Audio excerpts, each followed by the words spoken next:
I wish good things to you who's watching this. I am Alexey, and this is the semi-final of the first Chile Carcassonne Online Championships 2024, initially created with the purpose of selecting one player to qualify for the international Carcassonne Champions League 2025, but this has become a very interesting tournament in its own right. So one of the reasons why I chose to stream Chile's internal tournament in particular is because of the field of players. They had 46 participants, if I'm not mistaken. Maybe somebody in the chat can correct me, and that is, I believe, the highest that any of the online qualifiers for the Champions League in other countries have gathered. So that certainly shows a lot of enthusiasm, and as a result, a high level of play as well. So they are a couple of new players on Chile's community, experts including. So first of all, you can see the journey of these players. The screen names you can see on the screen. So today the semifinals is between Tito Arce and this is Vegan CL.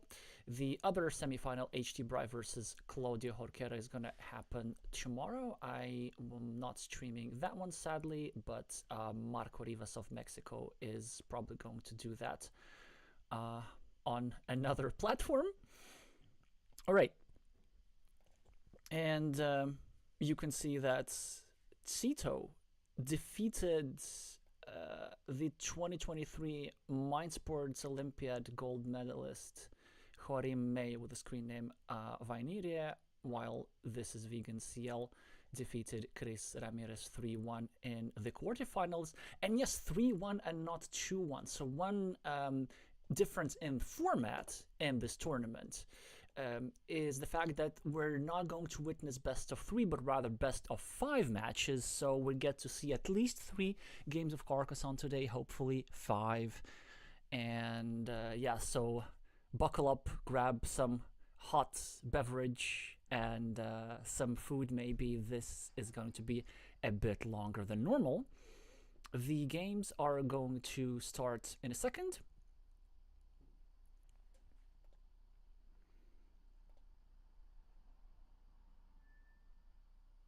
Or maybe a bit more than a second, so I'm gonna just keep refreshing. All right. Hi Jorim. Hi Craft Giraffe. Oh, my sound.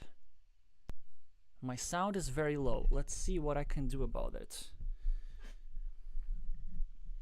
Let's see what I can do about it. Really not that much.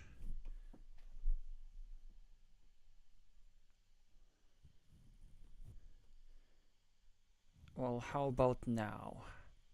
I've made it a little bit louder, and a little bit louder still, and a little bit louder still, and still, and still.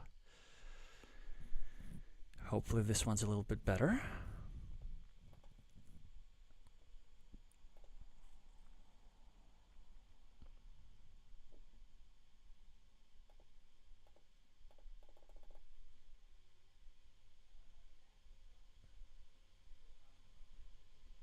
Oh, actually, there is something I can do. How about now? Did something significant change? Let's experiment. There's one particular setting. Let me actually try more.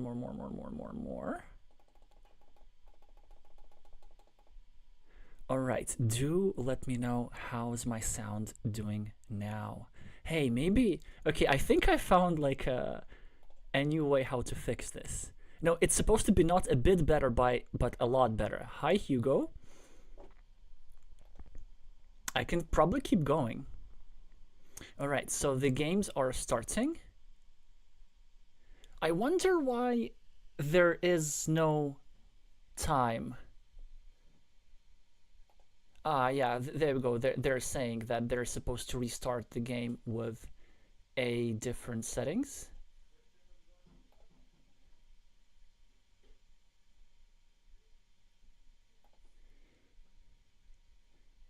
Yeah, so we can see actually this player is relatively new to Board Game Arena, but already quite quickly in just a couple of hundred games surpassed the 500 ELO threshold.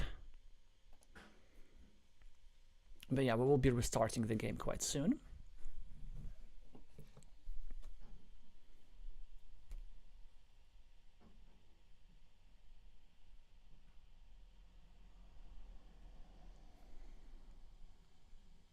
Tito Arce is going with his real name. That's Hector Arce, and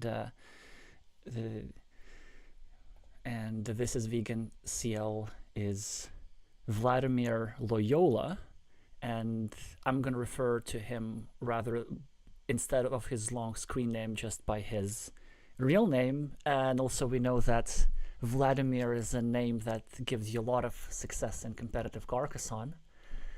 So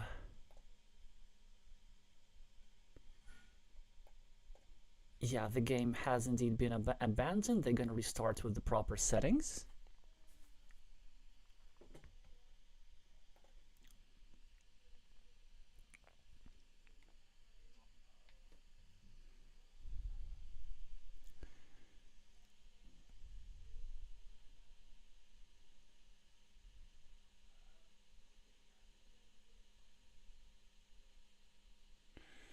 Hi Wise Maze. Hi Kirillo.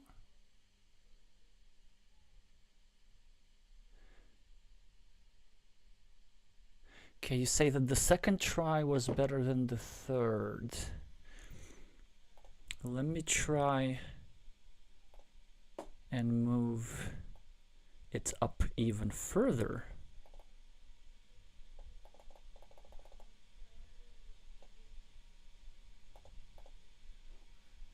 Alrighty, so how we're doing now for sound?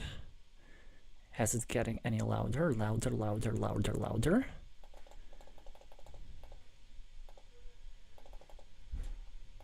Okay, I hope it should be loud enough.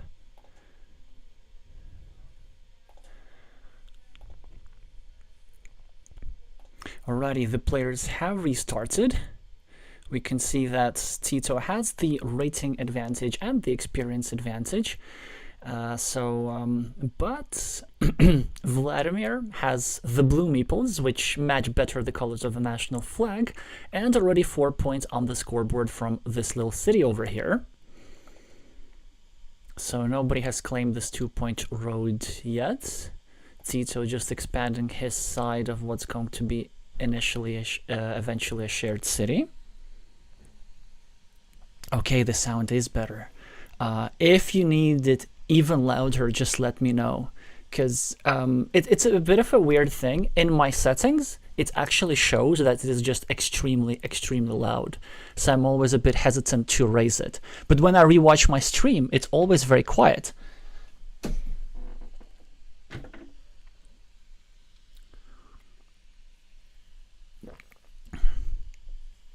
Alrighty, so the road is indeed occupied by both players, first by Tito, then by Vladimir. And we're starting to fight for a big city. The worthy investment of a city cap. There are already 7 points, so probably going to be just over a dozen. And very interesting. I would actually delay the invasion a little bit. If I were Vladimir here, I would have probably preferred to use a shielded tile just over here to maybe start a city on my own and then later reinvade. But Vladimir chooses not to wait, and he is indeed justified because he now successfully invaded. But I mean, I assume he has to connect. Maybe he's a bit hesitant because he knows that Tito can invade from here, but he still has to do it. So far, a 2 versus 1 majority in this city. Tito with a monastery, fantastic spot over here. Probably gonna have to use it. Now has only 1 meeple, and not the best tile for Vladimir. So probably best used to break this little city, because yeah, here's the interesting thing. You can't really go here because you don't want black to end up with the majority on this city. And obviously you can't go here because you don't want to connect your opponent into this. But he goes there, and I have quite strong disagreements with this move. Maybe he didn't want to add this tile over here, you know, fearing that Tito just might build it up with a bunch of city caps. But since Tito has only one meeple, delaying the recovery of his meeple has a lot of value. We can see that Tito drew a horse tile, and actually I really like this move. So he chose not to invade here immediately, but instead he made sure to prepare the other invasion, and now he's threatening a majority in this city. I mean, overall he's actually playing really, really well. And now Vladimir here needs to come up with something. And I don't believe this is it. There was no... Well, actually, no. This is a decent move. So he finishes the city, but what this does, it prepares a re-invasion platform against this ruin. And look at this, Tito blocking the invasion spot. So not spending a tile, choosing not even to build up his monastery here or here, but he just knows that it's a very sensitive, time-sensitive situation here. So there are no good invasion platforms, or I guess there's one over here, but you will need to have a specific tile, probably a vanilla city cap, of which there are only 2 remaining, to go over here and invade, and this invasion would help black build up his monastery as well. So Tito getting a meeple back, 4 points on the scoreboard, +8 for Vladimir, but I still prefer black's position over here, because after black completes this invasion, well, it will be quite difficult for blue to come back. I mean, it's not impossible, but because this position is very dry for now, there aren't real alternatives for blue. There aren't any alternatives to fighting for this city. So which means that he's going to need to spend a couple of tiles, maybe like a straight line over here, or, you know, a best scenario, of course, would be a crossroads scoring 2 points and then preparing an invasion platform. But Tito can always just like go here, for example, and prevent this invasion. Now, probably as Tito, you want to do one of 2 things. Well, I mean, you want to invade, of course, right? Because, yeah. And he leaves an option open for re-invasion, but there are only 2 tiles that fit into this square because one of the daggers has already gone out. We can see, by the way, how blue is scoring 2 points for the road, adding further to his lead, and he's also creating another connection platform. So black chooses to cover it up. Yeah, and now, you know, like in some scenarios, black could just complete the city. So now, for example, like, why don't we just go over here and start a new city like this? Well, I'll tell you why. Because if you go over here, there are options for Vladimir to go over here and invade this city. But if you ask me, it's still worth doing because there are only 3 tiles that would allow black to connect after this invasion. And this square would be highly blockable from this side. In the meantime, Tito's being really aggressive with the monasteries. I like it a lot. So getting a second monastery, meepling it, stacking, almost completing the other monastery, and most importantly, eliminating the final connection platform to this city.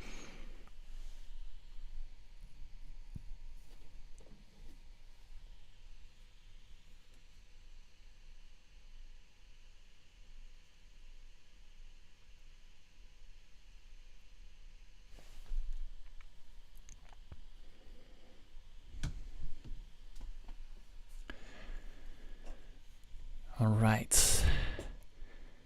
Yeah, black is sort of kind of preparing a block, but you know what? Like, no. Yeah, it's. I mean, why would you do that? I guess it was probably better as black to try and maybe as blue to maybe try and block this black city, but maybe blue has given up on the possibility to fight for the city and just simply trying to avoid the worst case scenario, simply trying to prevent the city from being completed. And maybe he can still win with other means. Well, actually, there is a plan. So first of all, we're starting with a bit of a buffer, like 6 points on the scoreboard is not nothing. Then maybe we finish our road like this, and we get some meeple advantage. We see that there are 2 little cities over here. Tito's going to finish the 3rd one. Maybe we get a curve and drop a farmer for 9 points. And what we could try and do is use the fact that black has all of these meeples in this big city, an absolutely worthy investment, of course, of 20-something points, but at the very least, this should allow us to try and counter this big city with a big field of our own. So the first step is in progress as blue is attempting to finish his road. Tito now with a bit of a tricky decision. So on one hand, you kind of want to go over here to continue your city. On the other hand, you're opening up an invasion platforms, 2 invasion platforms in fact. So one is the more standard one with a city plus road tile over here and an invasion through a Dorito. The other one is using a splitter. So let's say if black goes over here and then we get a splitter tile, we go over here as blue and try and connect to the city like this.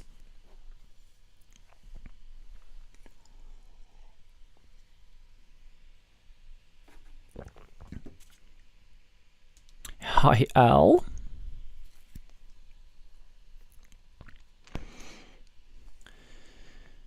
Yeah, and you see, this is why black is not even trying to go here, because as tempting as it may be to finish that city, black realizes that he's actually in a great position without having to try and finish that city.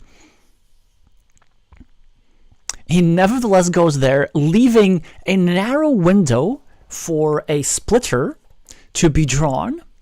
But it's not a high probability, and I think it's a risk worth taking because he wants to finish the monastery.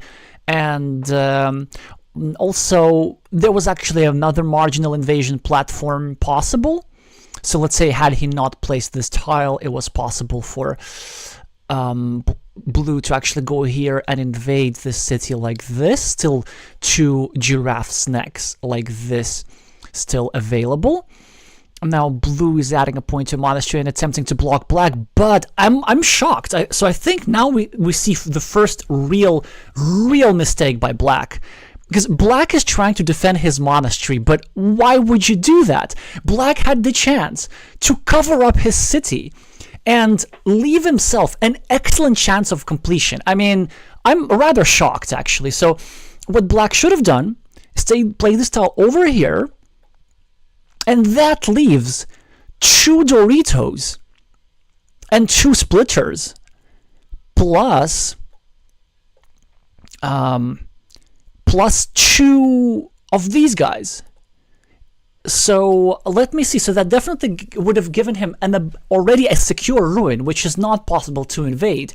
And with that, almost a sure victory in this game.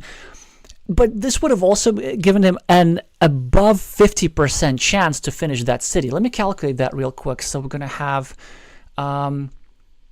94. Yeah, by the way, he also got his stuff. Okay, he has the chance to redeem himself now. I mean, he can still cover it up for just a bit of a better chance. Well, a bit of worse chance. That would still give him like 40-something% chance to finish this city. But let me think about it. 75 times 90-something.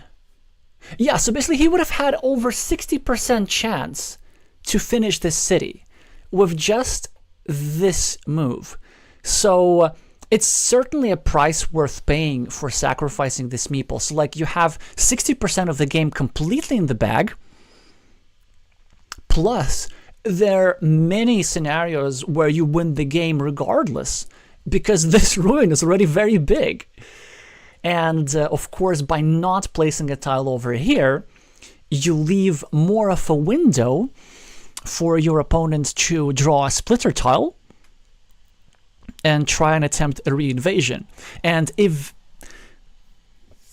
yeah, and that's why now he does this, but this is a drastic reduction in probability, because at this time, there's now only one tile that fits into this square. Still, of course, an absolutely fantastic situation to be in, but much less fantastic at the moment. Yeah, by the way, imagine if this tile were already here, the other tile would have been here, and all we would need to do as black is just wait for one of the two Doritos or two splitters. So it's like a 94% chance to get one of those. Well, black at least gets what they wanted. But I think there is justice in the Carcassonne world. Blue quite deservedly wins the coin flip for this tile, and now this game is completely up for grabs. Because this ruin is, of course, fantastic for black, but the scoreboard lead for this vegan CL is fantasticer. And that's why Tito goes for a very risky but rather respectable move, I have to say, of trying to build a 14-point city over here, but it immediately backfires as 1-2 blocking sequence is implemented by Vladimir, and I believe this is the moment where Vladimir is turning the game around. Because as lucrative as these features are, well, actually we might do some counting. I mean, 5 blocked meeples is really a lot of blocked meeples. And we can see there's some fields. So 6 points here, 6 points here.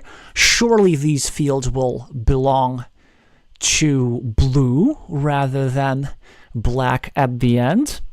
Oh, thank you for doing the job. So yes, ruin is 25 points. So it's not that decisive. So let's see, if ruin is 25, monastery is 8, the other ruin is 6. Right, so 16 plus 20, so 50, 64, so plus 24. Okay, so 24 is a lot. So 24 is a lot indeed.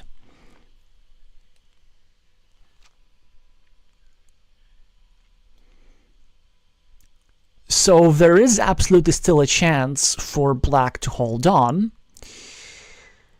That's an interesting move by black, creating some volatility on the board. So by volatility, I mean an opportunity for somebody to grab a 5-point road and get a meeple back. I'm not sure who this benefits more, black or blue. Yeah, we can see that black is starting to occupy, but blue is starting to occupy the fields, and maybe it is possible that 24 points are not going to be enough after all.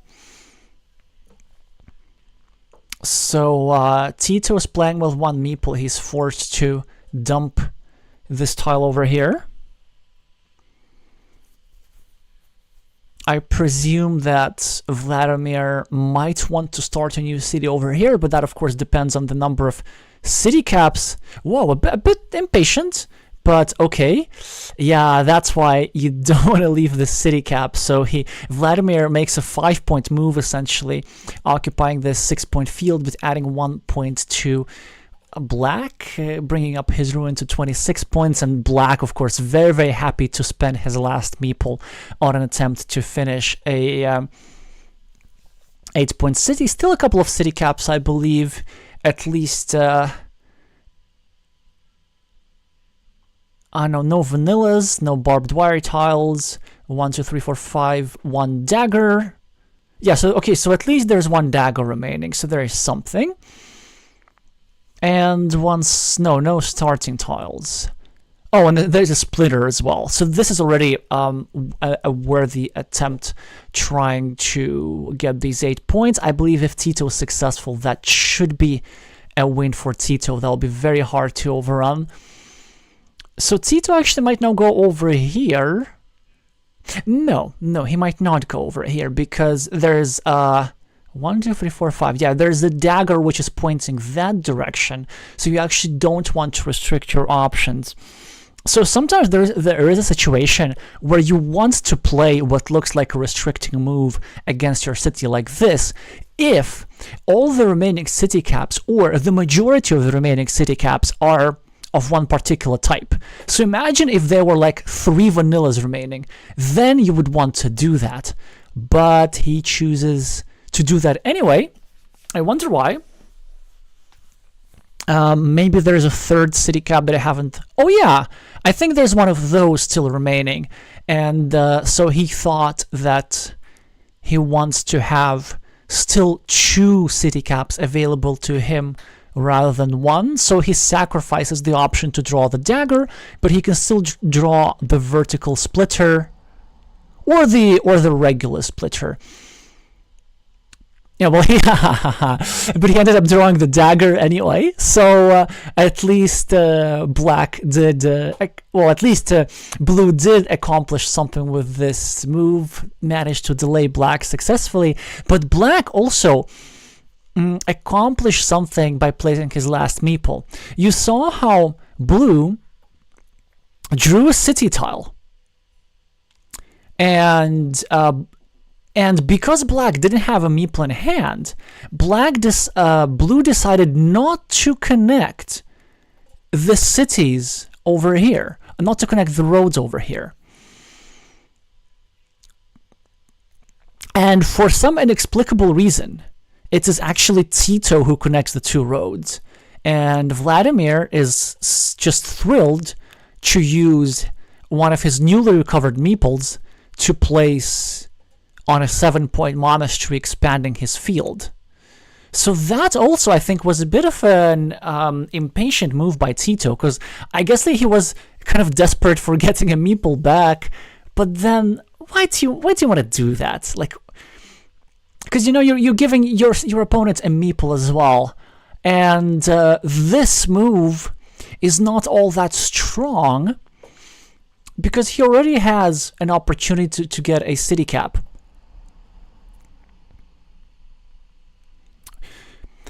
So, well, at least black finishes one of the cities, and I'm not sure if that's going to be enough for him to win. I think that will be. Well, it's going to be pretty close. I still believe black has this because 8 points is just a bit too much. And when I was making my initial count, I was already counting this road as shared. But probably black had a chance to capitalize even more on that road.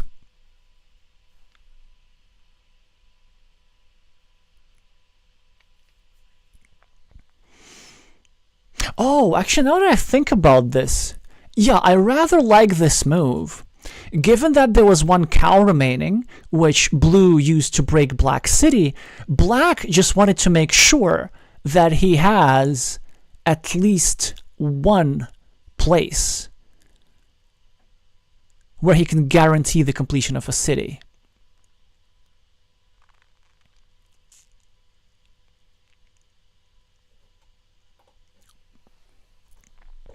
So now blue, in a desperate attempt to get something going for him, and this is sort of the same idea that he wants to meeple 2 cities to guarantee to complete at least 1 if and only if he draws the last remaining splitter, which I believe is the only remaining city cap. Well, yeah, this, but of course now he won't be able to finish his city and get a meeple back.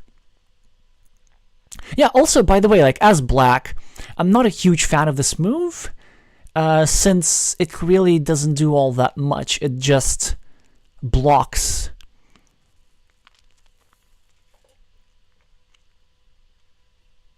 Well, it blocks one of the cities, but the other city is still wide open. So I think it was better as black to just meeple this road. Yeah, and now, of course, black is counting the tiles quite carefully.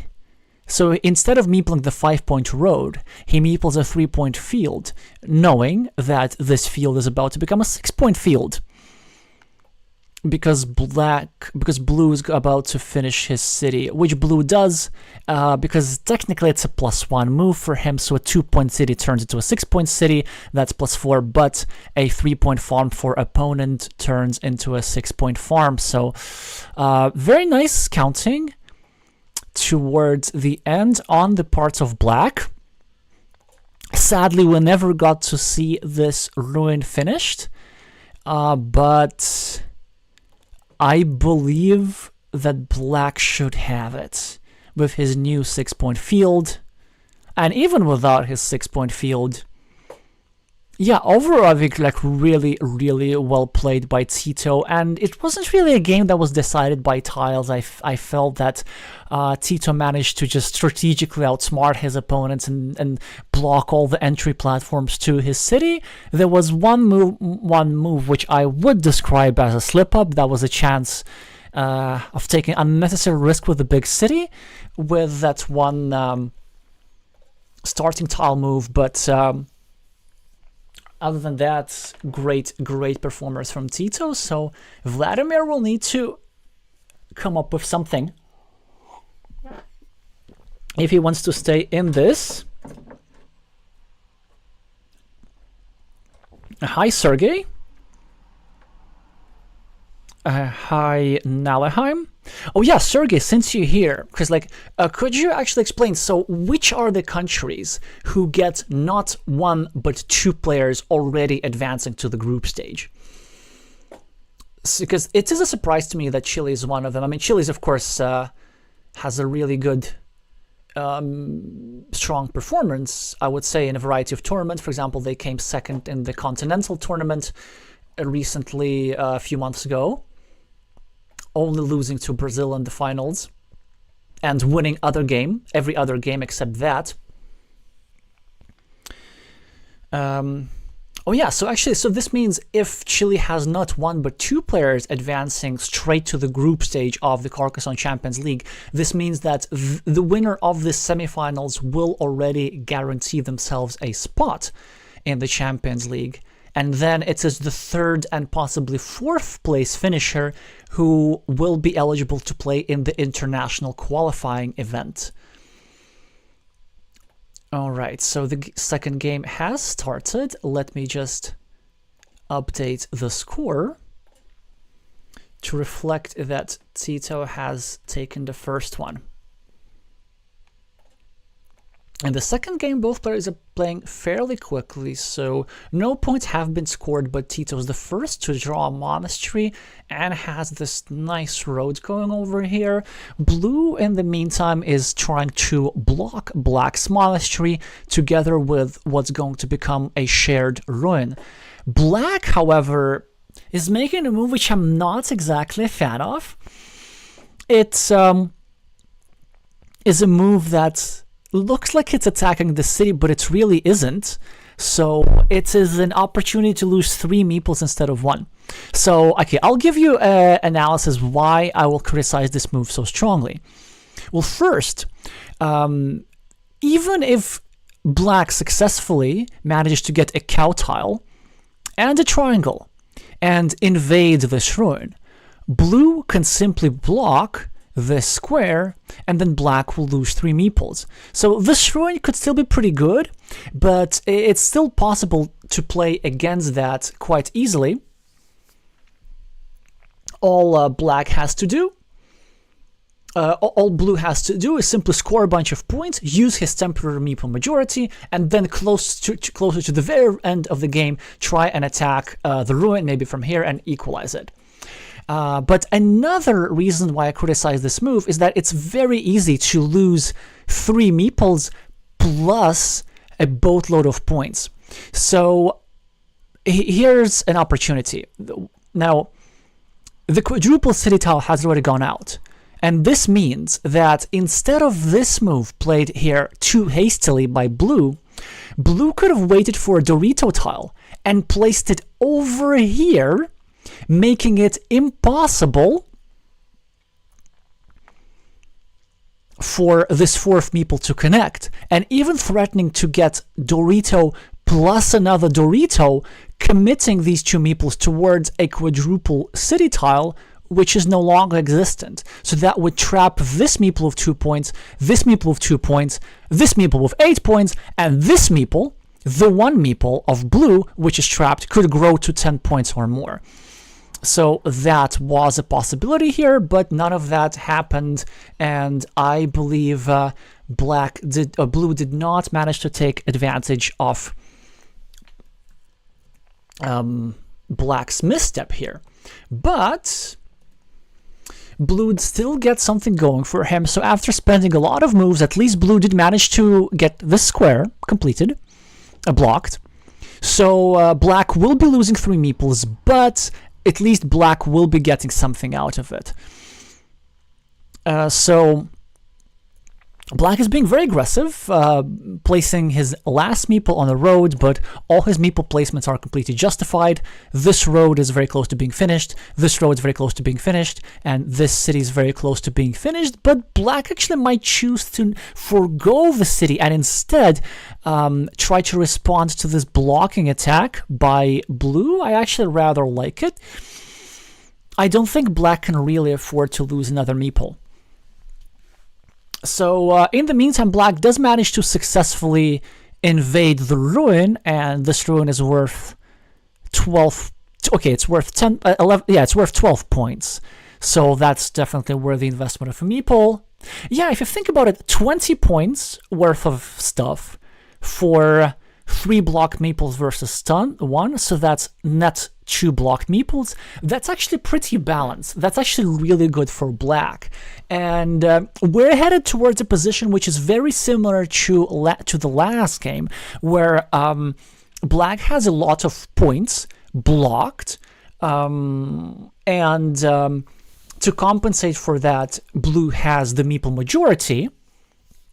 And blue will be trying to use his meeple majority to score some points throughout the game. But the difference here, why I think the situation is so bad for blue, the difference here is that blue does not have any buffer on the scoreboard to go with it. And it will be difficult. So I think in order for blue to win, he'll definitely need to draw the one remaining starting tile that would free him up this 12-point city and give a chance to meeple a 3-point road. Yeah, so a splitter tile for black is absolutely fantastic, as black is now threatening to finish 2 cities. And if black can manage to get just 1 meeple back, that should absolutely be enough for him. And he does get a meeple back, and 12 points on the scoreboard. And not only that, a blocking platform against Black City. And black gets another meeple back, and 2 meeples are more than enough to finish that sort of game. I believe that black is going to win this. However, as blue, we still need to try and convert our 0 points on the scoreboard for something. So as blue, what I would do, I would gamble a little bit, and I would just score 2 points over here, preparing a monastery-shaped hole, and hoping that I'm the one to draw the monastery. The question is, do you make it a road monastery, or do you make it a regular monastery? And I believe that going for the road monastery is actually best, for a variety of reasons. Well, mainly because with the meeple majority, you can meeple regular monasteries still over here. Black now trying to block blue's city, and blue needs not try and defend this. Yeah, blue needs to go over here and drop a farmer. And drop a farmer now. Yeah, exactly. Well done, blue, at least having some chance in this game. Black does manage to successfully block blue, so this meeple is blocked.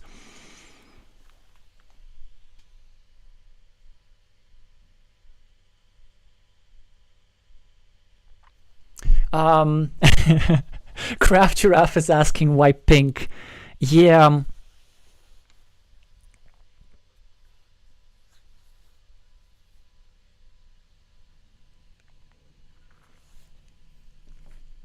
It's a long story, but basically it used to be red, and then the update of the drawing software changed it to pink, and I don't really like the other colors because the options are pink, blue, and yellow. And I don't want to draw with blue because this is the color of one of the meeples, and yellow is also frequently the color of one of the meeples. And I don't know. I don't want to try yellow. Okay, I want to stick with pink. Although maybe I should make a poll on my community tab page, picking the favorite color to draw on the screen. Alrighty, here we have yellow. Is that even better? Is that better? To me, it looks kind of strange.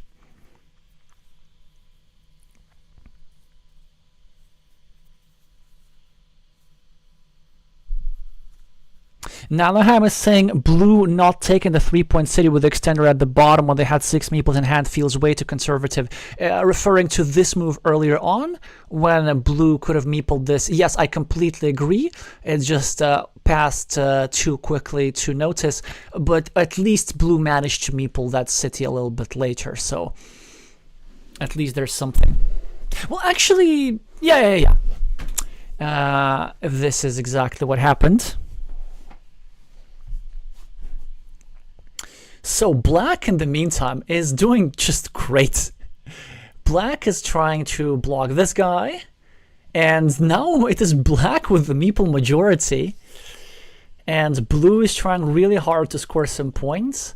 So we can see using this crossroad tile to score some road points, and now it is blue who puts his last meeple,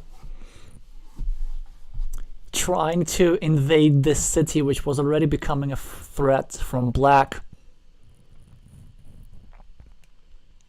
In the meantime, black managing to successfully not block, but restrict blue's city.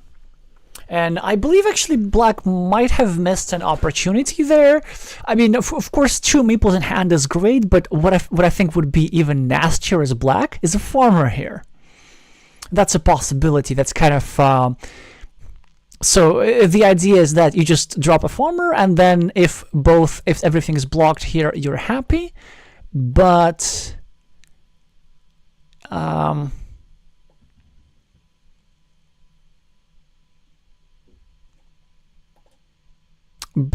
if blue is lucky enough and draws a tile that goes here, then at least black would invade the farm. But it might be a bit early to play such insurance moves. I'm also a bit surprised by this move here by blue. So blue chose not to recover a meeple from his road, instead eliminating an empty city cap. But that actually is something that I find problematic.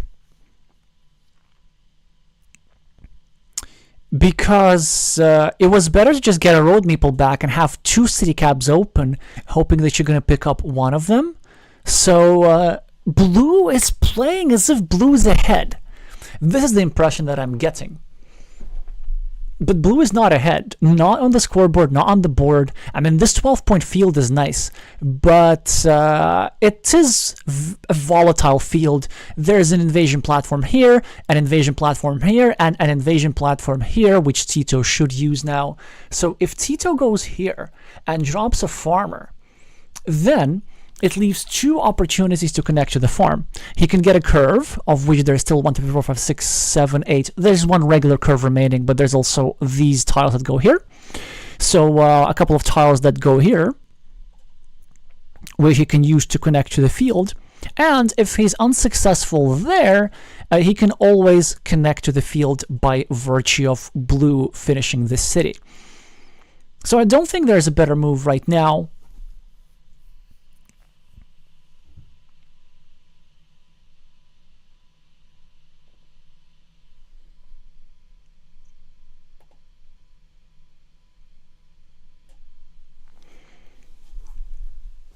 Yes, Nalaheim, I am using the same software as always, so maybe it would be best to talk after the stream about this if you have any tips about drawing on the screen, because I just have these 4 colors available to me.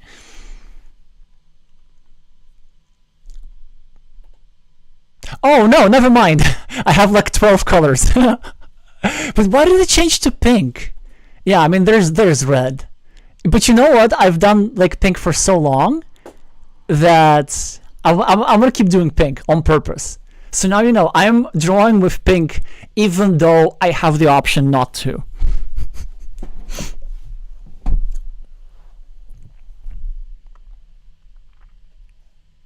Alright, so at least blue does get a meeple back. Black chooses not to invade the farm. Maybe decide that it's not necessary for them. I believe I should try and do this at some point. Both players exchange quick points. This benefits Tito a little bit more as he's headed with 19 extra points on the scoreboard. And now blue is in meeple trouble. The question is, do you drop your last meeple or not? Well, I mean, you really don't want to do that. But he decides to go there to protect the field, actually. Because, now that you think about this, it is... Don't meeple the road, don't meeple the road, don't meeple the road. Yes, okay, all very good. Yeah, because actually there's no tile that fits into this square. And black... Sadly for blue, wins the coin flip for this spot. Of course, it's something that blue set up, but I believe blue was completely justified in doing so. Black also has a monastery over here, and even if black doesn't get his meeple back and doesn't get a chance to fight for a piece of this 15-point field, I don't believe...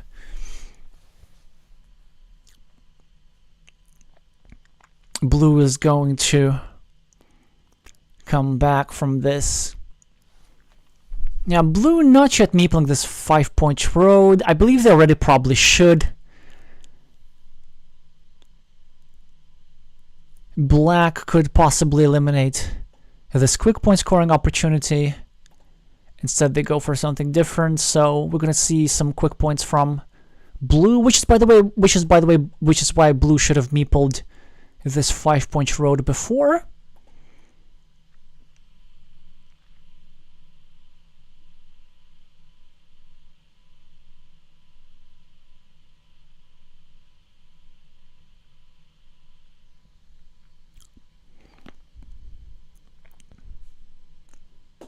Yeah, yellow does have quite a bit of contrast.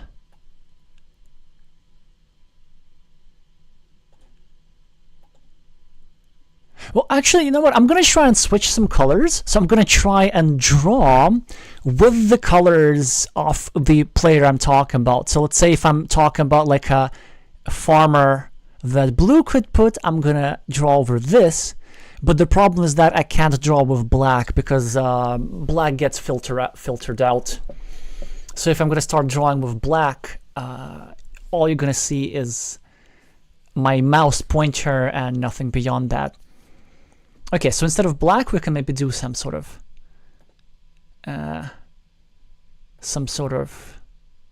dark red. Well, yeah, the one that I used to have before. Although it doesn't quite look as the same red. I don't know. Anyway, back to this. Pink it is. Yeah, all we have to do is just see the last couple of tiles. With blue not really having a chance to equalize. Well, at least now blue gets to have 3 quick points. Surely something he's considering, 3 quick points. And if there's a city cap remaining, which there might be, then he gets the city cap points on his last move, so that's a possibility.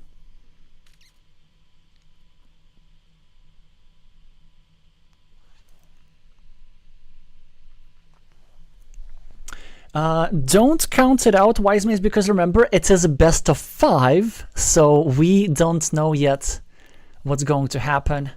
Yeah, sadly, blue misses this 3-point scoring opportunity. And he's going to miss up on the city cap as well, so 10 points. 10 points missed by blue. Yeah, I don't think you can afford to do that sort of stuff. So overall, he managed to score 5 points with his 2 meeples on his last move instead of 10. So that's 5 points less.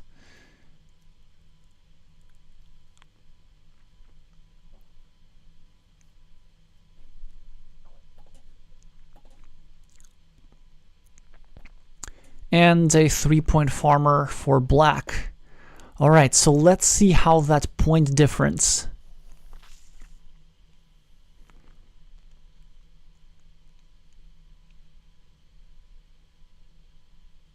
manifests itself.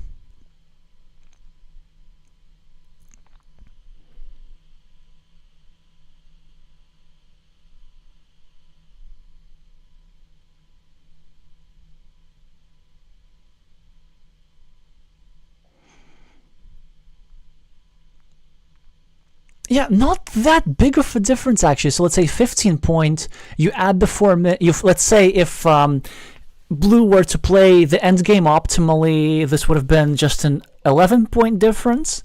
But still, overall, it seems that Tito had the control of the game. It's not that, like, Tito didn't have, particularly amazing draws. Okay, so, like, of course, winning the coin flip for the monastery was nice. But it just seems that black had strategically outsmarted blue again. And what started with like this move over here was kind of like a bit of a dubious plan at the start. But if as blue you don't know how to fight against these ideas, then this idea is suddenly great. And 2 games with a similar scenario and like lots of points with blocked features, and then as a result, blue just can't catch up with his meeple majority despite a 15-point field, despite this finished city over here. Alrighty, but remember, it's a best of 5, not a best of 3. All Vladimir has to do is just win the next 3 games. And in order to do that, he'll simply need to just change up his strategy, because like the strategy where you spend a lot of tiles on blocking your opponent and then hoping to use that, whoops, put the score wrong, and when you hope to use that meeple majority, that does not appear to work out for Tito. So he needs to, this is vegan CL, he needs to try something else. So the 3rd game has started, and it is a good start for Vladimir as he gets the first monastery, and as soon as Tito responds with monastery of his own, the coin flip for the city cap belongs to him. So a slight advantage for blue to start as black places a meeple on a 3-point road.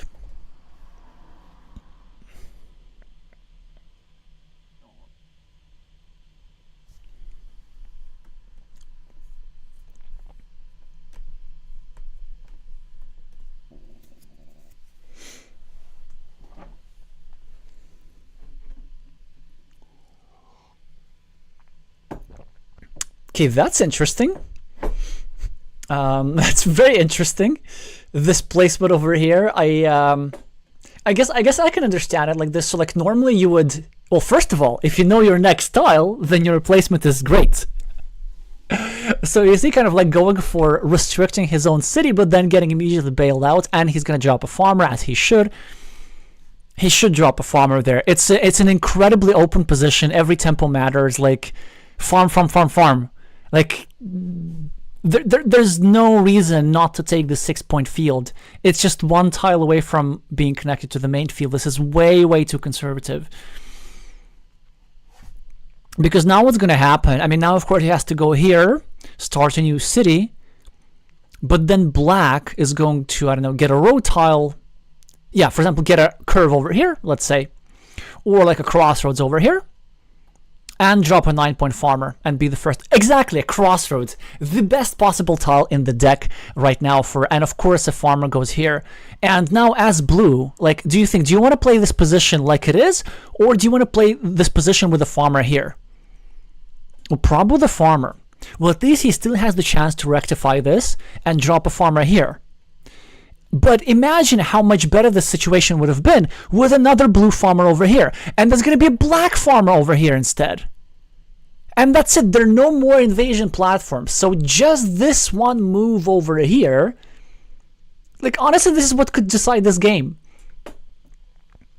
You see, like, this field is open, but it's still, every open field has a limited number of connection platforms. At least like a limited number of good connection platforms. Because the, I should make a video about this. So you can kind of classify field connection platforms into flexible platforms and marginal platforms. And flexible platforms are such which are unblockable and require and allow for a lot of tiles to be used for the invasion. But marginal platforms are the risky ones, the ones which are easily blocked, the ones which maybe require an unlikely sequence of tiles. And this city has already pretty much, this farm has already run out of flexible invasion platforms. Now only marginal invasion platform remains. So, well, okay, of course, once black finished this city, it opened up another platform. But it's not that easy to use. So let's say if blue goes here now, which blue could do, then blue would be threatening to invade a farm, but then he would also be restricting his own monastery. Yeah. But anyway, like, it's still all not that bad. It's still possible to invade that farm. But here's the idea about this. Like, blue is not going to lose the farm, but he will be forced to create more invasion platforms for the farm and to, how do I say, like, to invade the farm more awkwardly. And during that time, black can pick off a couple of quick points here and there and win the game whilst having an equality on the field. This is what I anticipate happening. I mean, but of course, I hope it doesn't happen. So, like, other than this mistake of not dropping a farmer, I would say that blue is playing, like, really well. And, for example, this move from blue actually I really like. So giving himself a 75% chance to finish the city. And also it's very difficult to block because this pattern with two roads sticking out next to the one empty city square, this is notoriously hard to block.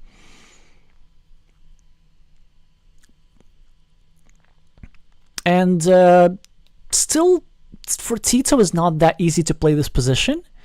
Like, he can probably go here, or here. Yeah, here is a better move, of course. Trying to preserve his monastery completion chances. Aha, so black instead tries to block this other monastery square. Blue is now preparing, so black is preparing to meeple this road upon the completion of this monastery, or just simply chooses to add a monastery point. Blue is probably going to get some quick points.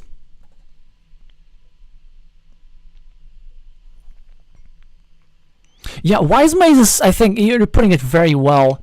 Tito takes the risks that Blue needed to take. And yeah, I generally have this idea, because like in Carcassonne, you can't be reckless, but you can't be too passive either. Well, it's just like kind of like in life.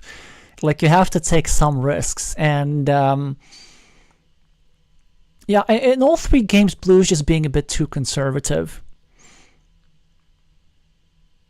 Well, except for this one, like I think this is massive improvement. Sort of setting up a city like this is actually kind of counterintuitive.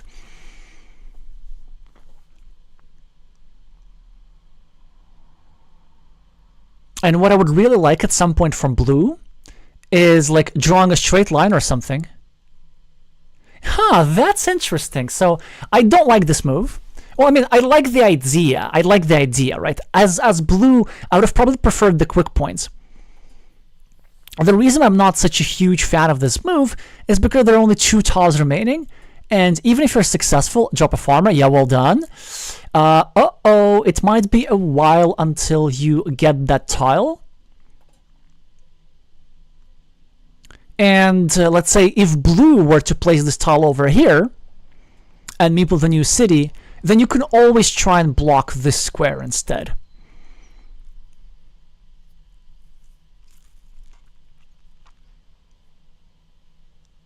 But maybe Blue decided that he actually needs to take more risks than... And you know what? Okay, now I think Black is being a bit reckless here. Not finishing this city, but deciding to adhere to the principle of 2 cities and just start another city here, which I think is nuts. Now, the reason normally the principle of 2 cities is something that's great for the opening stages of the game, because the thing that matters most in the opening stage of the game is efficiency with tiles. You want to squeeze every bit of value you can. And, well, okay, Blue gets a payoff on his risk as Black attempts to block this city over here. And for Blue, the situation now looks fantastic. Oh yeah, so by the way, the thing with principle of 2 cities, but even in the opening, it only applies if you have 2 meeples in hand or more. And now Tito has not 1, not 2, but 0 meeples in hand.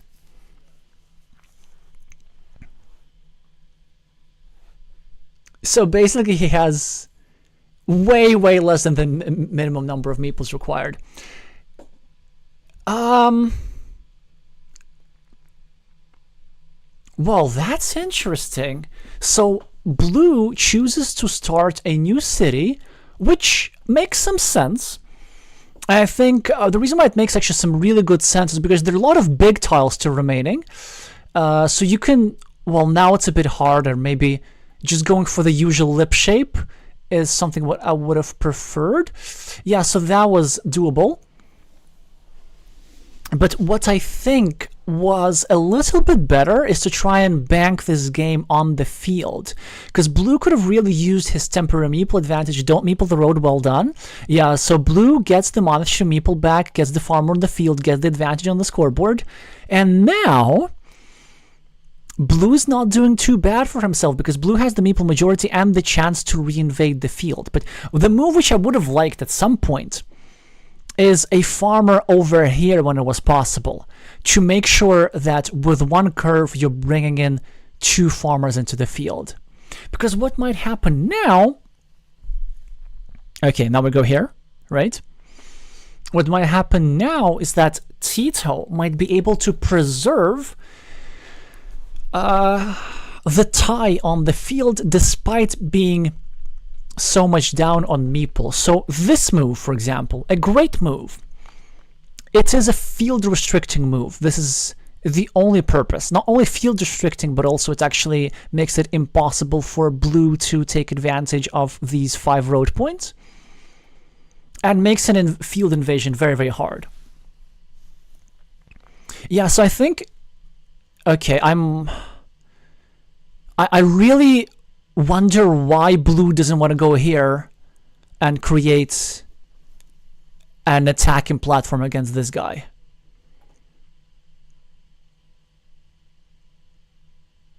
Yeah, so now we get, but I assume blue has a different idea with his city. Maybe he wants to threaten its completion. Now 4 points for blue, and black gets one of the daggers to free up 2 monasteries immediately. And now this move will show the true skill level of blue. So he goes for finishing the city, which again, it makes some sense. But with black having meeples in hand, I believe it was actually more important to try and limit that meeple. Again, like, I understand blue. Maybe blue decides that that he needs to take more risks even.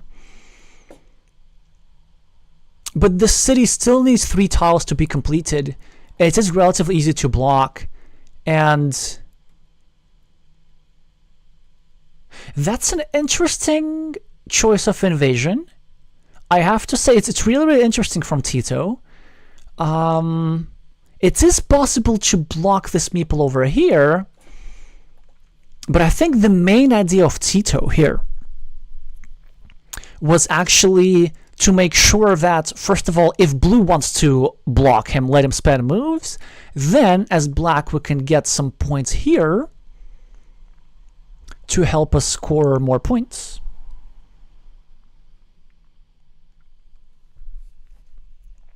For the city. So let's say we get like 4 points and we have a little 6-point field, and then maybe we just get to threaten an invasion from the outside. So something like this. Now, yeah, you see, so blue's city is now blocked. It still scores a boatload of points, but it's blocked. And a boatload is 11. Which actually still means that black is ahead. So as blue, you really need to start thinking about field invasions. And a move that I would be considering, albeit with a heavy heart, here and here, hoping for the last remaining Dorito. Nah, you know, it just looks wrong. Like, we need to come up with something else. This was an excellent idea from blue, by the way, making it much harder for black to connect like this. Did I change my mic's position? Maybe. Okay, you said a lot quieter. We can fix that. We can fix that.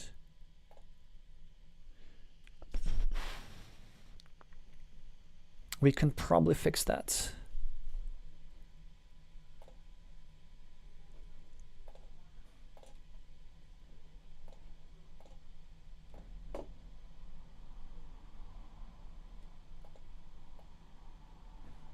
Yeah, let's make it a little bit more like this.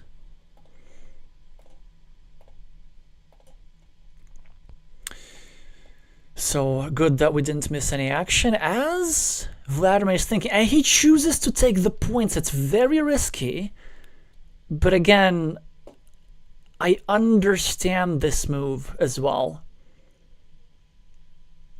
Yeah, and black will just now go here, which he does, and blue needs to reinvade the field. Oh, but he doesn't. Instead, he simply attempts to block the invasion. Well, now he really, really needs to invade. But not with this tile. This tile is for scoring quick points. Gonna need to think how exactly. Maybe it doesn't matter that much. Just take the 3 points here, perhaps.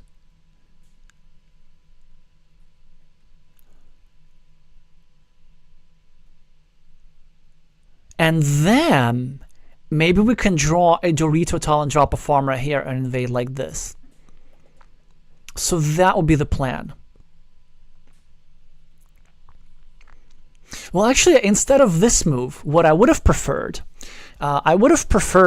what I'd like to call the Zaharik technique, which is something that the Ukrainian player Sergei Zaharenko was very good at.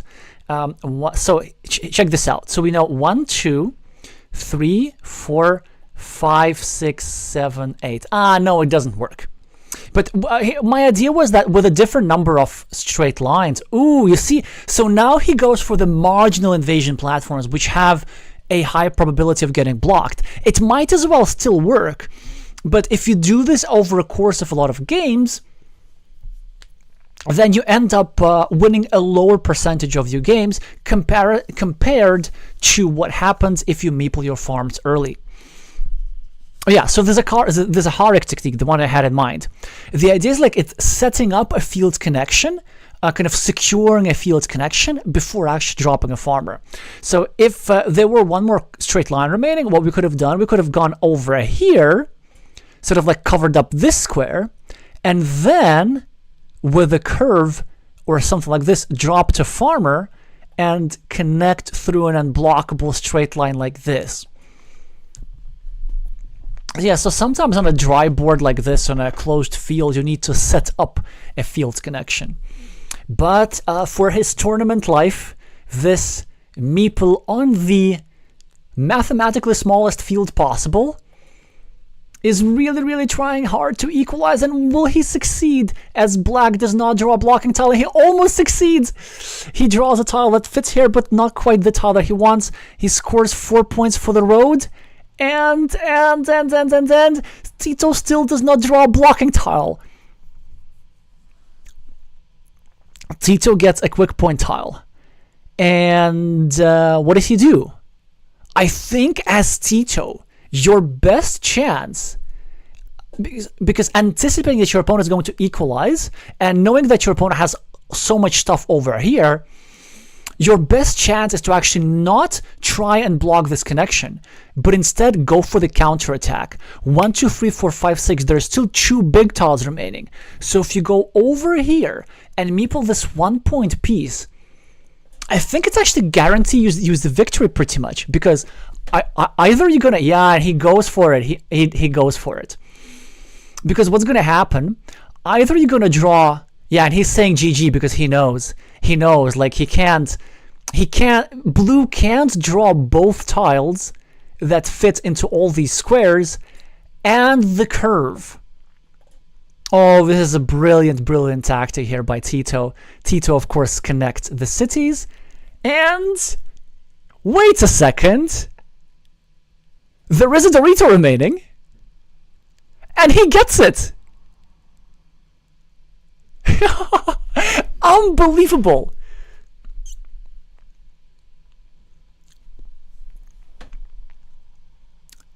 I mean, this was still, I think, Tito's best chance, but what a sequence of events. I think the last tile is a Dorito, and this will be a successful invasion.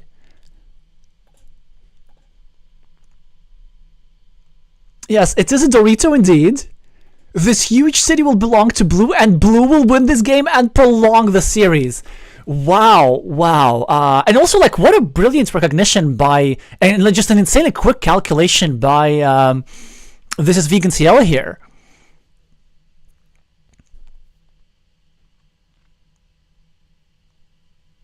Yeah, so the 24-point field is shared, and the ruin was 17 points. And the little 6-point counter field by Tito is just not enough. Wow.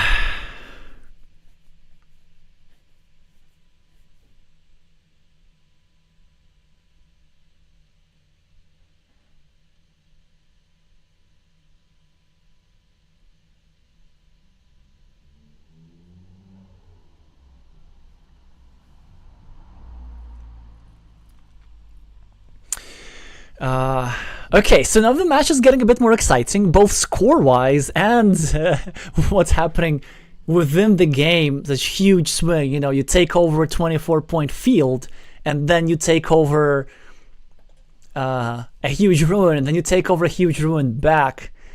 Oh, just... Okay, this is getting way, way more entertaining. But again, like, Blue actually didn't have to risk that much. I believe Blue put himself really in lots of trouble by just simply not dropping a farmer early on that 6-point field early on, and then he ended up having to chase all game, having to quite desperately equalize the field. Again, using a marginal avenue, which was possible to block. Fortunately for him, he ended up drawing the tiles in good sequence.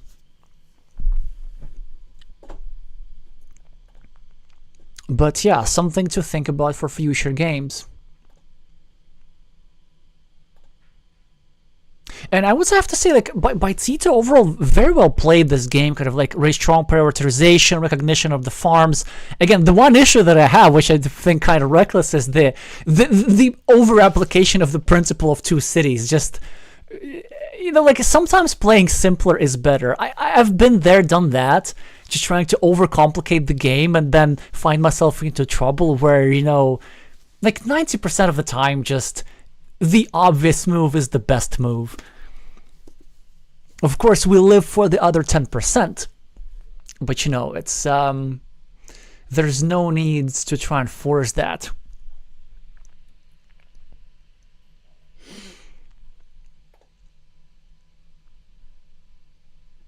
Alrighty, so 1 or 2 more games of Carcassonne. Again, reminder that it is a best of 5.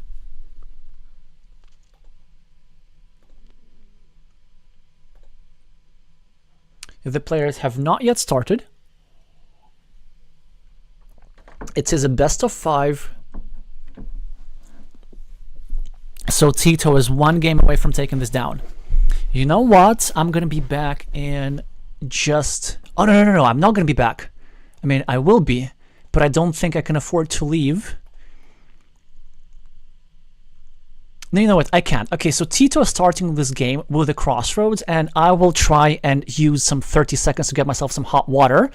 So just, you might have to watch the first couple of moves in silence.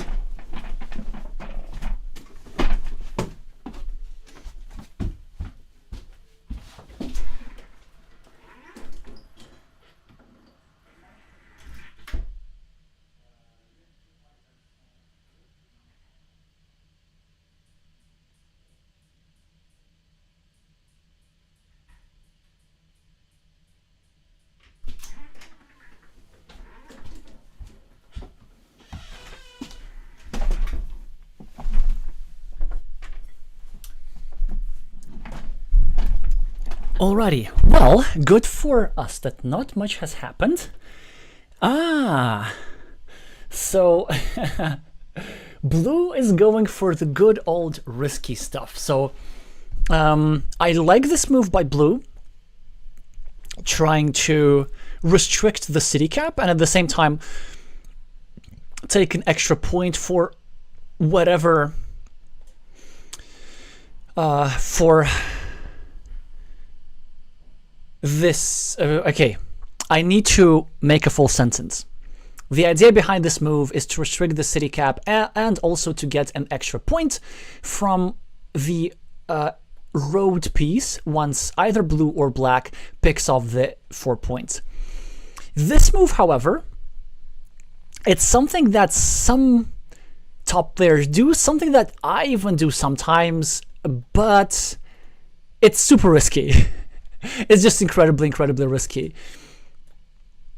So fortunately for Blue, Blue managed to defend the square, but Blue did have to spend quite a lot of tiles in order to do so. And Blue will be losing the meeple here, but at least this road is probably safe. And you know what? Maybe there's a chance of Blue drawing back-to-back cow tiles and merging these cities. Now, actually, Blue needs to think. Does he simply accept the loss of a 5-point ruin and try to finish this road over here? Or does he wait for the triple city tiles? And he goes for the former route, which is something that I like. He does draw the last dagger, so a bit unfortunate that this square got blocked before.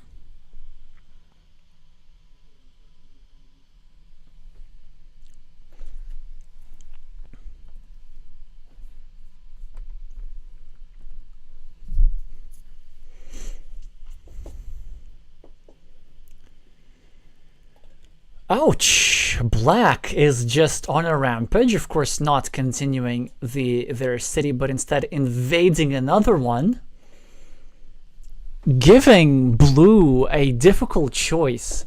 Do you spend the splitter here just to get out of harm's way and allow your opponent to get away with an 8-point city like this, or do you recognize that you're behind and take more chances and use the lucrative tile yourself, but then of course you risk losing the city entirely? And regardless of how it ends, I like blue's choice here. Even if blue loses this city, I think just giving your opponent an 8-point city when you have a meeple blocked and when your opponent has a monastery, it's a bit too much. Tito on another rampage, dropping a farmer and setting up another monastery.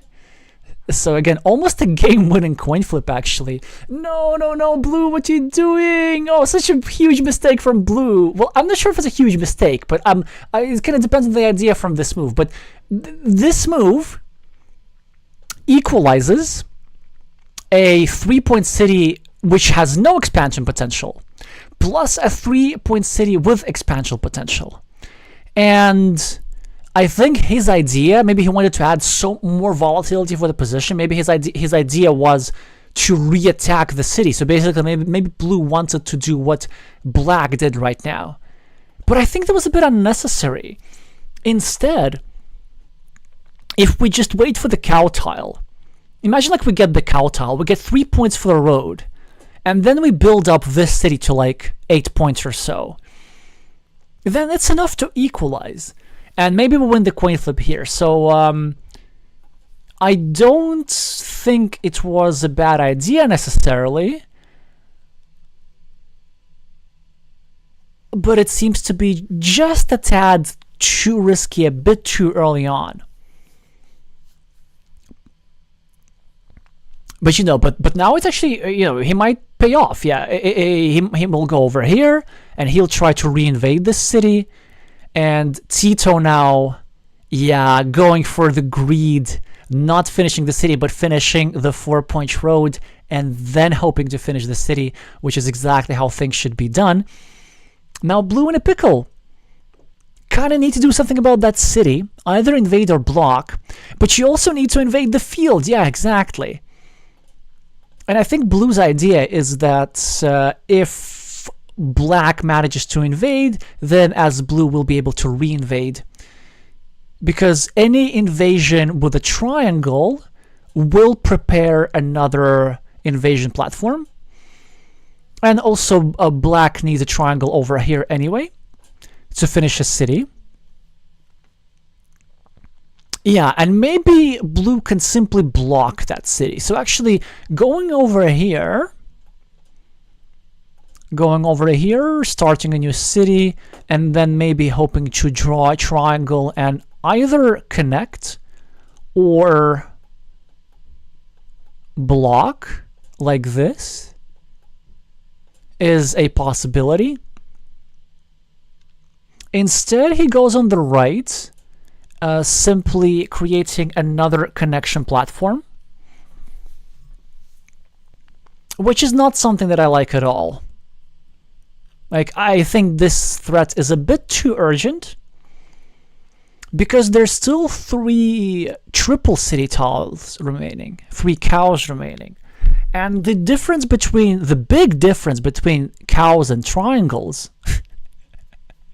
the difference between the cows and triangles, this could be taken way, way differently out of context. Like trying to explain the difference between 2 completely unrelated things. But anyway, the difference between cows and triangles is such that a triangle gives back a platform for reinvasion, whereas a cow tile does not give back a platform for reinvasion short of the 1 remaining splitter. Yeah, so Tito does indeed not invade just yet, as we thought would be the case before. But you know what? But now... Yeah, I have strong objections against this move. So I really like the idea of blocking, but if you turn this tile the other way, then you leave only 1 tile in the deck, only the 1 roadless Dorito to connect. But now, when you turn it that way, you leave 3 cows, 3 tiles that can be used to connect to the city. I mean, this probably has to be the blunder of this game so far. And I would be especially critical of this move, given that it is done instantly. So at least like before blocking, you kind of still gotta like go through the tiles, double check, see which ones are remaining, and recognize the a bit of unusual tile distribution. Because normally, of course, this block makes sense, especially given that the quadruple city tile has gone. So maybe you want to go here and then here. But now, if you look at the board and count the Doritos, there are 4 of those, and you count the triple cities with the field, there are also 4 of those. So Blue gets, I would say, rather justly punished for this hasty decision, and now probably Blue needs to soon reinvade. The question is, like, it's not obvious whether you do that now or on your next move. You might have to do that now, but he chooses to finish the city first. Can't blame him. But man, this position is so difficult. There are actually so few invasion tiles remaining. Well, there are 3 Doritos with a road, but these Doritos Blue needs here. And there are... well, there's one regular Dorito and 1 triple city. Black eliminates this connection platform. And with 1 road move, Black will eliminate the other 2 connection platforms, and with that, probably Blue's chances to do anything useful in this game. Yeah, Blue gets the coin for the monastery. That was absolutely crucial. Even though Blue gives a meeple back temporarily to Black, it's still absolutely worth doing. Black will probably go here trying to impede Blue's monastery a little bit.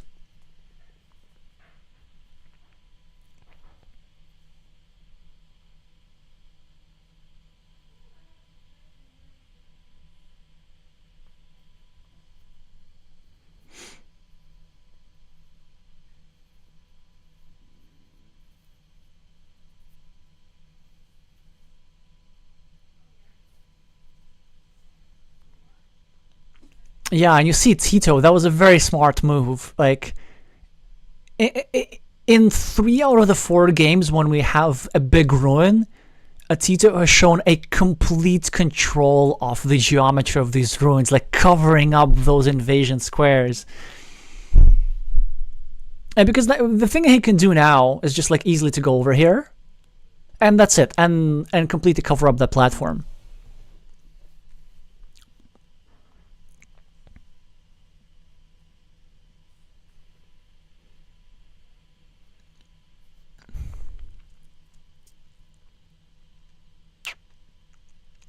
But let's try and think for some opportunity for Blue to come back to this game.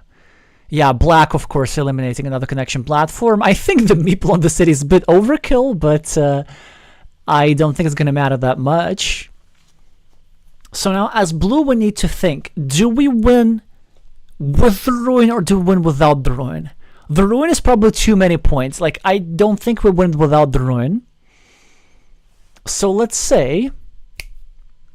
Okay, I have an idea. We go here, we take 3 points.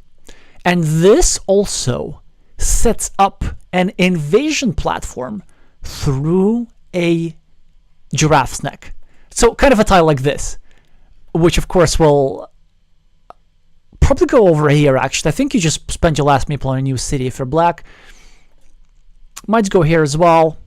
Might go here too, but this opens up another invasion platform from here. Using the... Oh, no, never mind. That was the last giraffe's neck. So there's no more threat anymore. Yeah, 1, 2, 3. So 3 giraffe's necks have gone out.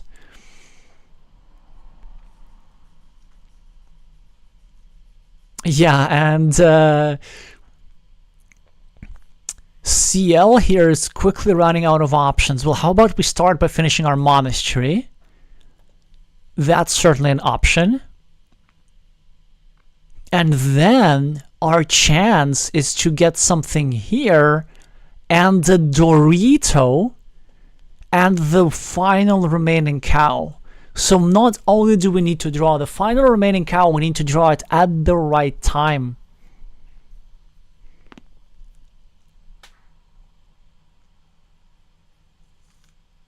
But we don't. And it is Tito with the cows, and I believe with the victory in this match. Because 12-point field, 20-point ruin, and this ruin is completely impenetrable.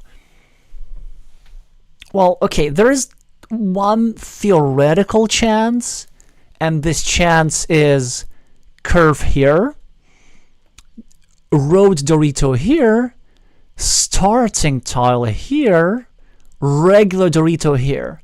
So for quite specific tiles that have to go here in the right time, at the right time, then it's possible to equalize.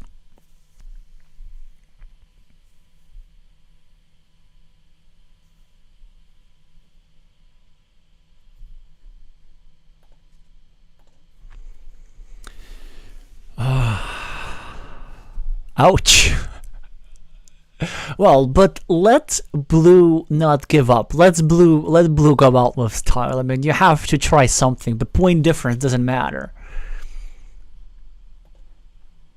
So, for example, what you could do against a newer player, I would score 2 points over here, and I would hope that they don't recognize that all of the 8 triple cities are out, and maybe they sacrifice some value as spend and move on needless defense over here.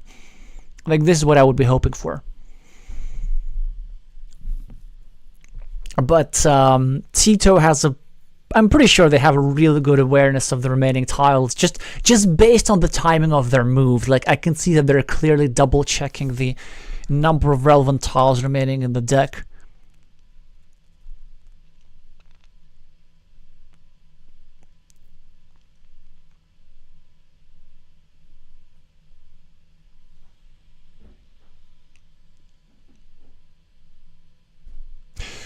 Ooh, but instead he goes for the field, which again makes sense. I think it's a bit premature with 20 tiles remaining. Like, given how much you're behind, you really have to milk every single point. And I believe that 2 points were definitely worth it. And one of the reasons why I don't want to be too hasty with the field is the fact that the road monastery is still in the deck. So some miraculous field invasions will still be possible. Okay, now there's still a chance for us to do something about the city. Okay, so we need to take... No, don't do it, please, count tiles. Don't do it. No. Please don't. Please don't. Okay, so I think now he like put the tile, and now he's kind of realized that there are no giraffe snacks remaining. Like all of the 3 are on the deck. Yeah, I think he's typing that in the chat. Let's just see in a second. Yeah. Okay, to be honest, actually, I don't know what is equivoque. I need a Spanish speaker in the chat to advise. But yeah, of course, the move here was to take 4 points like this, and then still hope to secure some sort of invasion platform with the Dorito. And what this move has done now, so blue has now made sure that it is mathematically, geometrically, completely impossible to invade this city. Like, before that, it was just difficult, but now it is completely and utterly impossible. So, as a consolation prize, of course, he gets to enter the field with 3 points of extra value, so that's nice, but will that be enough to compensate for that 25 probably point ruin? Nope, not at all.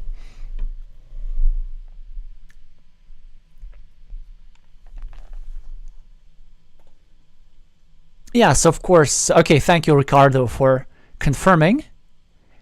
And but then again, like so this is something that happens like when you put the tile on the board, then you don't have to imagine this in your mind anymore. Then you can see better that that's a mistake. Because sometimes I'm pretty sure it's happened to everyone. Like you make a move, and then a second after you recognize that was a mistake, and then you think, oh, why didn't I just think for a little bit longer? But the thing is, like, the reason why I recognized that it was a mistake was because now, after you've made the mistake, you've put that on the board, so you don't have to imagine it anymore, so that you can see it better. Because even for the best Carcassonne players, like, your imagination is not as good as actually seeing the thing on the board. So we do find out that blue would have drawn the last remaining Dorito to invade the field, to invade the ruin, or really to simply deny black an invasion over here. This, of course, that one tragic mistake by blue needed to be turned the other way. But, it is what it is. It is what it is. Maybe it's actually probably the first time for them ever playing on stream. And I know it's definitely a factor for some people as well. This is especially true in some other mind sports. I notice a lot, for example, in competitive Scrabble and in chess. Some people really play differently when they know that others are watching.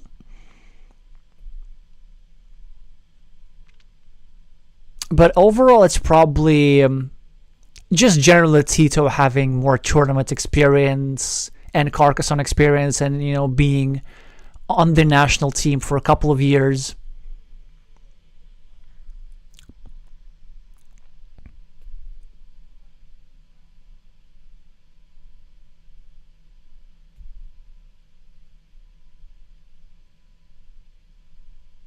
Yeah, with 14 tiles remaining, like, it must be very, very sad. But you know what? How about we don't give up? I see something that we could do. Okay, hear me out.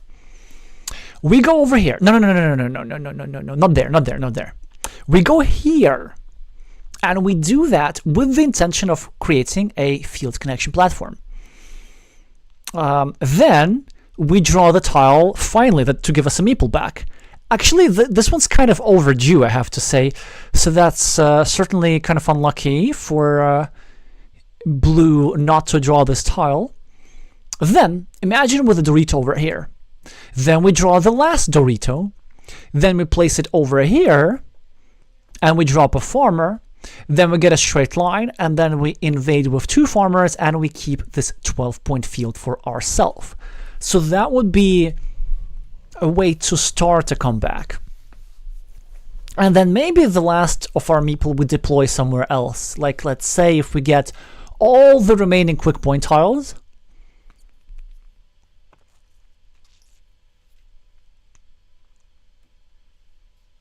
and something else. Oh yeah, so for example, there's still some options. Let's say like we get this tile over here, we get a meeple back, we go here, we score 4 points, we drop a farmer, we connect through the 1, 2, 3, 4, 5, 6, 7, one of the 2 remaining curves, and we have a 15-point field instead of a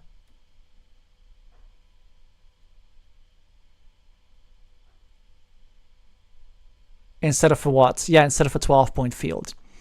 Still 1 curve remaining. Also, there's a chance to get a crossroads, score 2 points over here. 1, 2, 3, 4, 5, 6, 7, 1 crossroads still in the deck. And then if we connect with the curve over here, then we get 7 extra points for a road. The number of tiles is of course dwindling, but we should still try and try and try.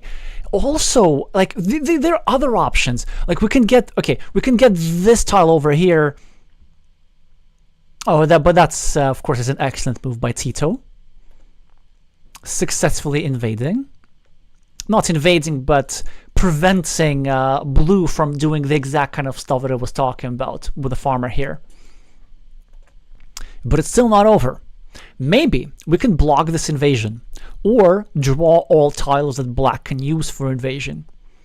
And then we can use this platform to invade through the outside of a curve. Okay, so now we get a meeple back, right?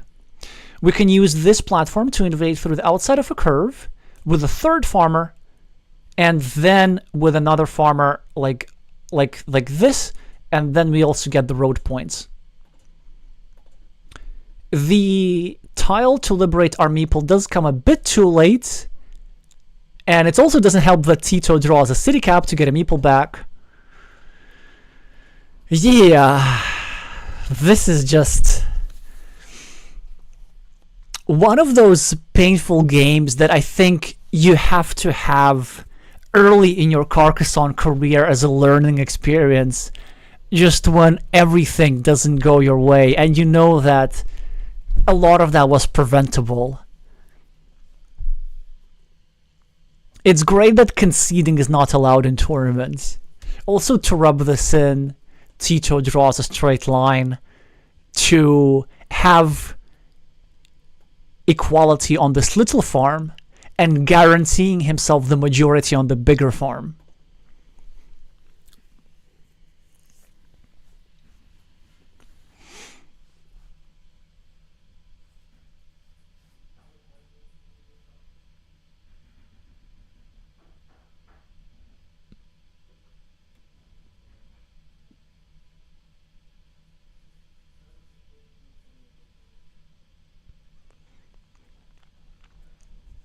Now, with 1 minute on the clock, Vladimir needs to decide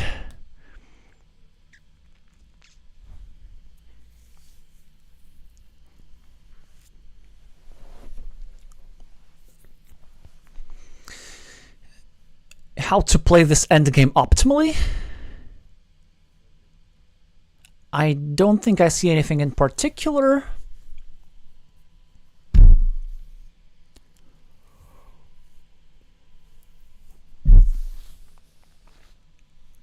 Maybe there's a way to get an 8-point city if there's a city cap remaining, but I don't think there is.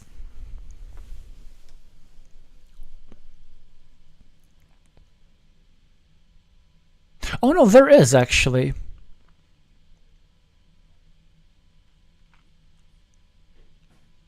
There is, however, a problem that if we do get that city cap... No, you know what? If we get a city cap, which happens to be the vertical splitter, then we actually can just go here and take these quick points. Yeah, that's why I like this move. So he just takes a 4-point road and makes sure that if black goes over here, expanding his field, then black would be giving 3 points extra to blue and a meeple back as well. So I would say, as far as endgame moves go, this is actually precise, and then a 0-point move there at the end. Unifying all farmers, losing 3 points and gaining 3 points for the road. And we can see that 22 points was the score of the ruin, and 15 points was the score of the field. So it looks like it was very one-sided, but that ruin, so preventable, so preventable. Just one move with a bit more caution and a bit more time spent, instead of blocking like this, leaving 3 tiles available for his opponent, just blocking the other way, leaving 1 tile available for his opponent, which he later ended up drawing, would have been probably enough to win the game.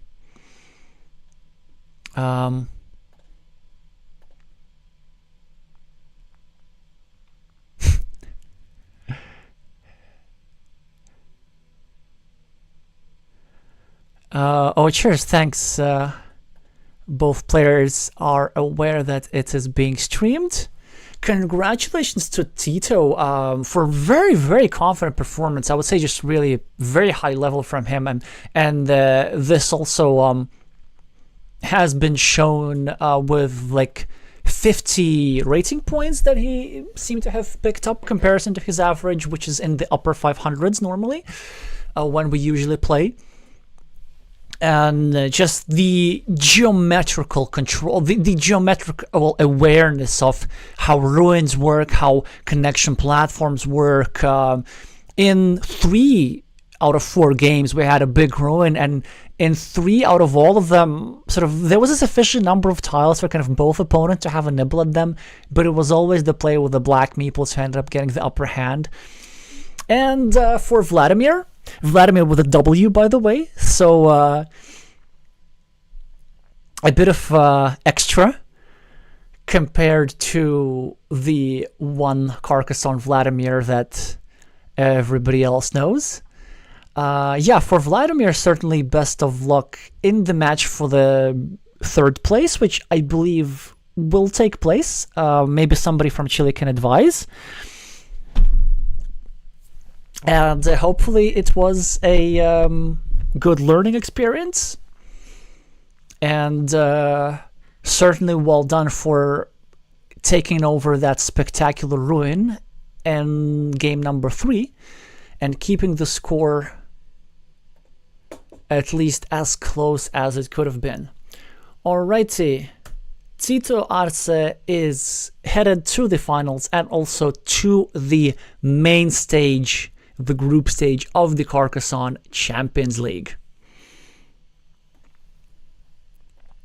There's probably going to be another stream in the next few days. It sort of depends if the final of the Chilean tournament happens anytime soon and during day or evening time in Europe.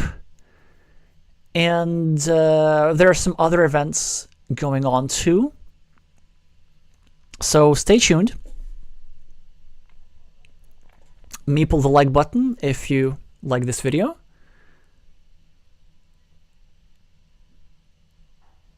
Oh yeah, thank you Horim for confirming that there is going to be a bronze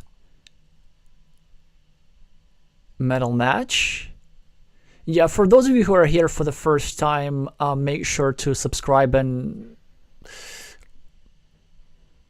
put the something on the bell icon to get notifications, because there's more of this stuff coming. And then that's it. Thank you so much for watching, and I'm gonna see you soon.